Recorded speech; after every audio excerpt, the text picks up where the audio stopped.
Big boss season 7 ലൈവിൽ ഇപ്പം നടന്നുകൊണ്ടിരിക്കുന്ന കാര്യമാണ്. ബിഗ് ബോസ് വീട്ടിൽ ഒരാളെ വീട്ടിൽ നിന്ന് പുറത്താക്കുമെന്നാണ് പറയുന്നത്. ഒരു അഡാറ് ടാസ്ക്, ഒരു വെടിച്ചില് ടാസ്ക്കാണ് കൊണ്ടുവന്നിരിക്കുന്നതെന്ന് പറയാം.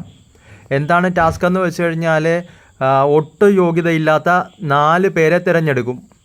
ആ 4 പേരിൽ ഒരാൾ ഇന്ന് മുതൽ അടുത്ത വെള്ളിയാഴ്ച വരെ ഒരു ലൈറ്റ് ഓഫ് ആക്കിയിട്ട് ഓണാക്കുന്നത് വരെ, ലൈറ്റ് ഓഫ് ചെയ്ത് ഓണാക്കുന്നത് വരെ ആ സമയത്തിനുള്ളിൽ ഇപ്പോൾ ഒരാൾ തനിച്ച് കട്ടിലേക്ക് കിടന്ന് ഉറങ്ങിപ്പോയെന്നു, അങ്ങനെ ഉറങ്ങാൻ പാടില്ലെന്നാണ്. അങ്ങനെ ഉറങ്ങിപ്പോയി കഴിഞ്ഞാൽ ആ ഒരാളെ കട്ടിലുൾപ്പെടെ എടുത്തുകൊണ്ട് 4 പേർക്ക് ഒറ്റ കട്ടിലിൽ കിടക്കാൻ വേണ്ടിയിട്ടാണ് ഇവർ പറഞ്ഞിരിക്കുന്നത്. 4 പേര് ഒറ്റ കട്ടിലിൽ കിടക്കണമെന്നാണ് പറഞ്ഞിരിക്കുന്നത്. അപ്പം ആ കട്ടിലിൽ നിന്ന് ഒരാളെ കട്ടിലുൾപ്പെടെ എടുത്തുകൊണ്ട് പോയി അവർ ഗാർഡൻ ഏരിയയിൽ വെക്കുവാണെങ്കിൽ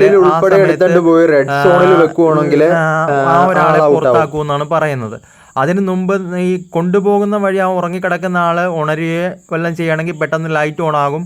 അപ്പോൾ അയാൾക്ക് പുറത്ത് പോകേണ്ടി വരത്തില്ല, അല്ലെങ്കിൽ ആളെ പുറത്താക്കുമെന്നാണ് പറയുന്നത്. അപ്പോൾ ഒരു അഡാറ് ടാസ്ക് എന്ന് പറയാം, ഒരു അടിപൊളി വെടിച്ചില് ടാസ്ക്കാണ് വന്നിരിക്കുന്നത്.